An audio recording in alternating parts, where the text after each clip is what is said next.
Hi, this is Tia with Willow&Wheat, and I wanted to show you how to use your new Whimsy drawing kit. It's a very small little mini kit.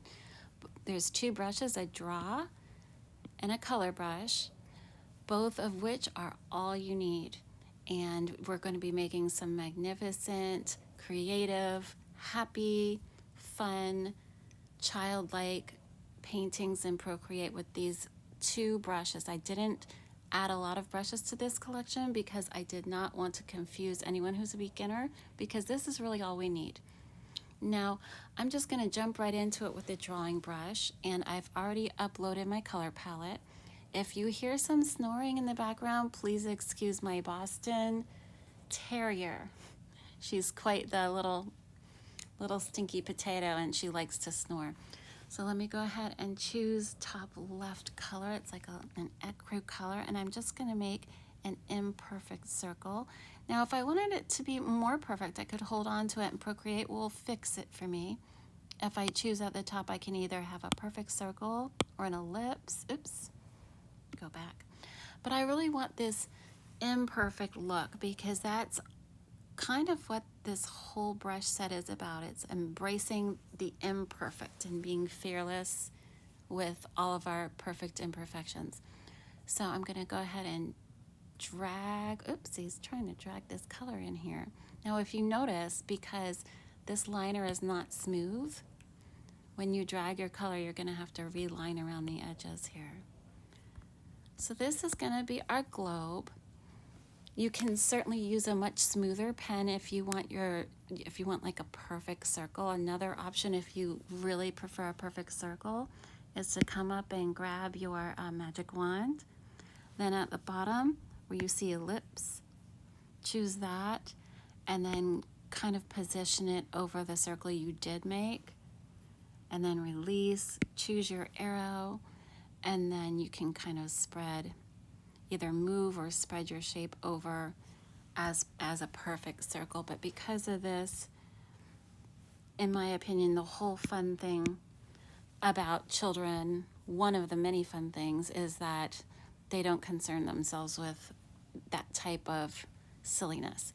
So I'm going to have a lot of clipping masks in this. And clipping masks are wonderful. If you don't know how to use them, we're going to learn. It's so easy, and they're so much fun. So a clipping mask is basically when you make a layer. So you press you add a layer above the shape that you want to direct all of your color onto. Now you tap this layer, you can call it a clipping mask. That means whatever color you use on this layer is only going to go where? On that circle right there, because that's where the arrow is pointing to. So I'm back in the clipping mask. Now I'm going to my color brush, and let me see. I think I want to color this globe just a little bit.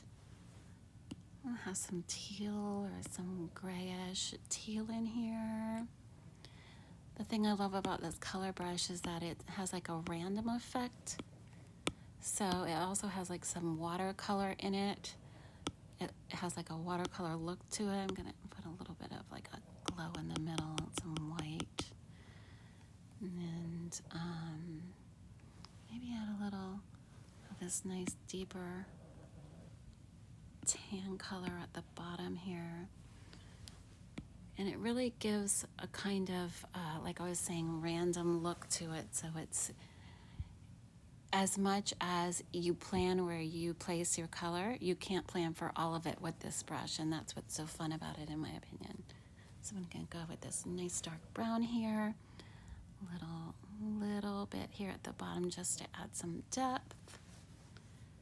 Maybe a little more white, which I grabbed right off the canvas, like just right here, just add like a little glow here with my brush. I have that on a size 3 or 4 for that. And if I want more of that, I can come on the layer above that, add it again, and this time I can choose my magic wand and kind of brighten it up here a little bit at the bottom. So now I've got my globe.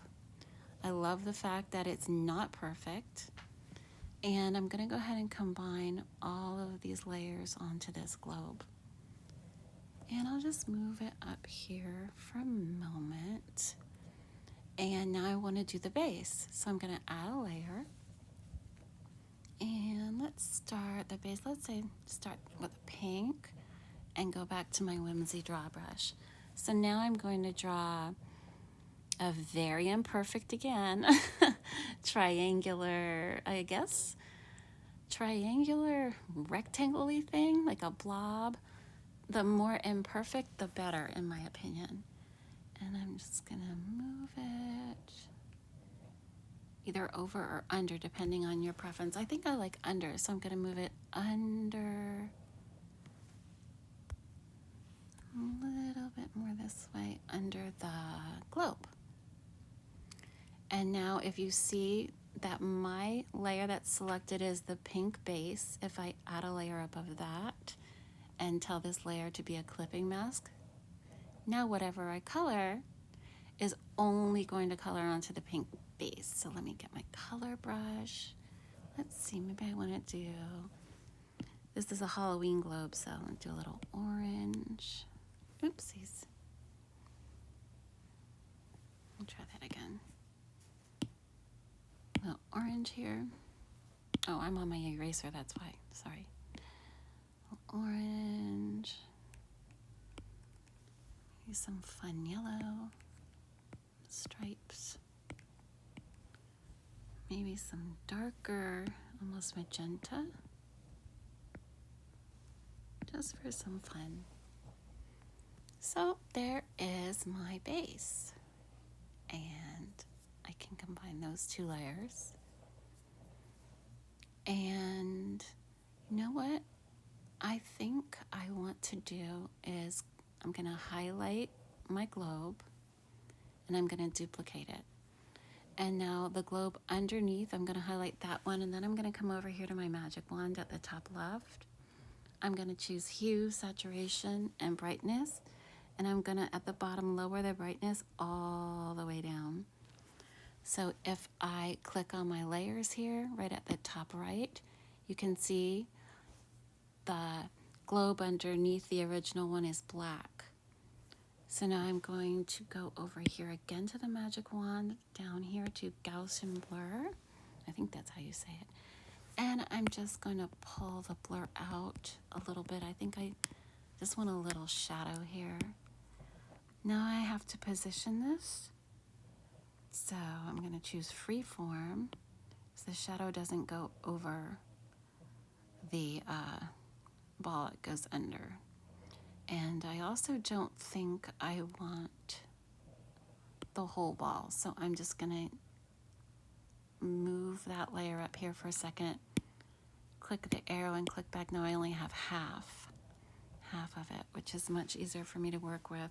I'm just trying to give the appearance of a shadow underneath the globe onto the base a little bit here. So I'm gonna manipulate and position the shadow there. Okay, I think I'm happy with that. Just to be sure it's not anywhere except on the base, I'm going to take that shadow and call it a clipping mask. And maybe even turn down the opacity just a bit. So that's much better. Okay, so let's go ahead and fill in our globe with a Halloween-y type of a scene. I'll go ahead and click above the globe and choose perhaps a nice vibrant orange with my Whimsy Draw. I'll just go ahead and make an imperfect circle again. I can either drag in the color and then just fill this, or I could have just colored it.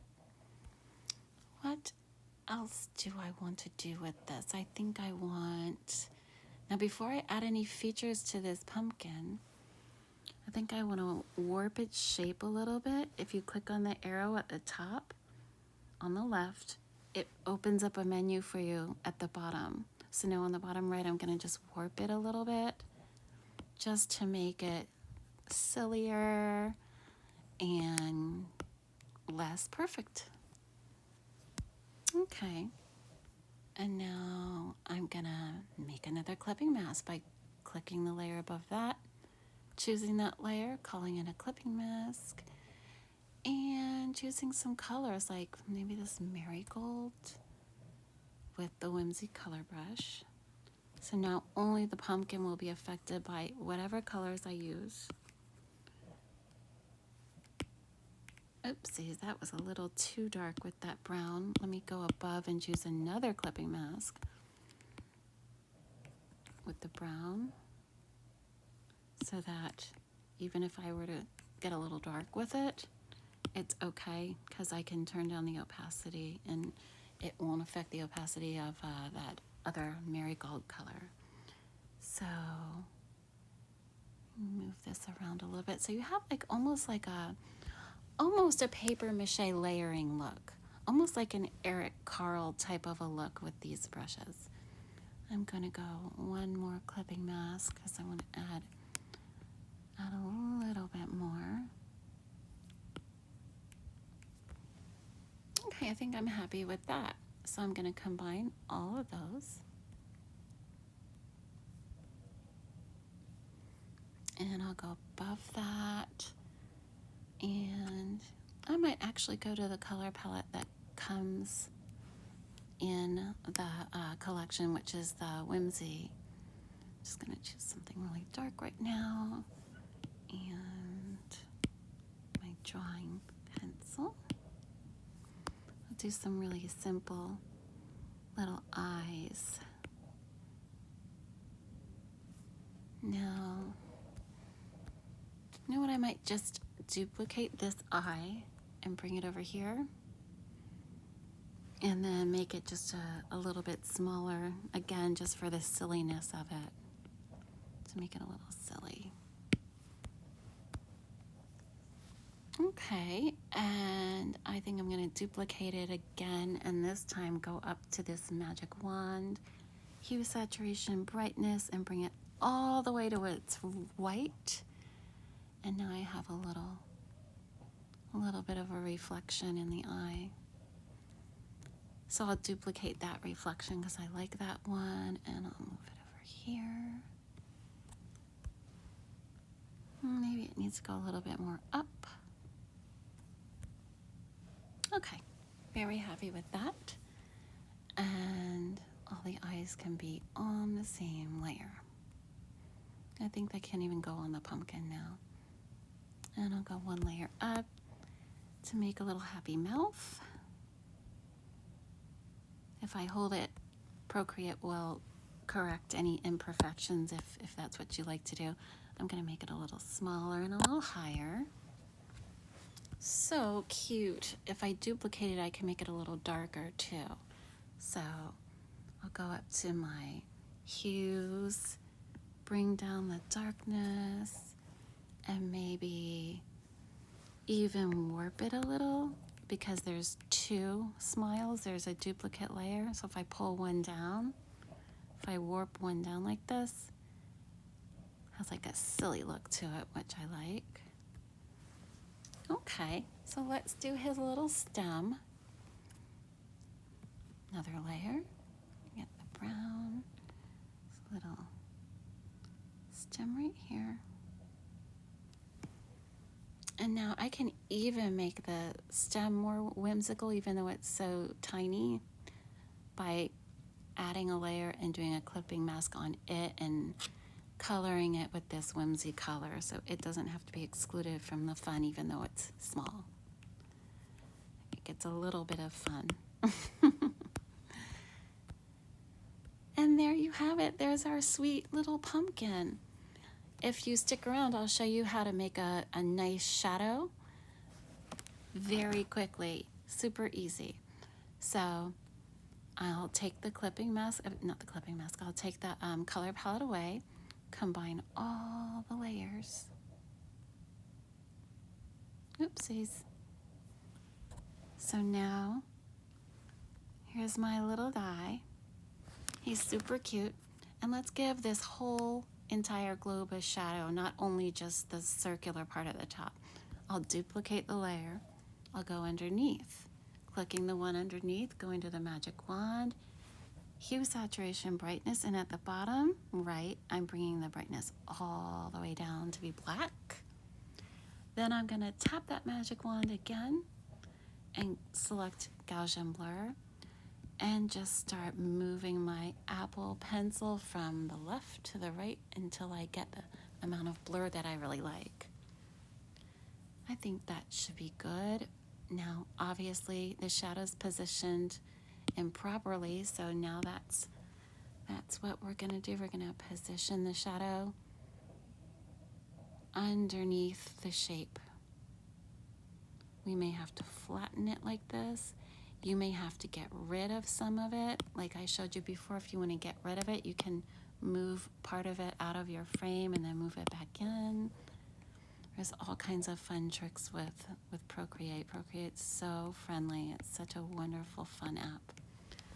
I'm just gonna use the warping tool here at the bottom and pull the shadow down and out a little bit. And perhaps make it a little less opaque. And we're done. I'm gonna merge it all onto one layer. And here you have it. I hope you had fun. I certainly did. Have a wonderful time creating.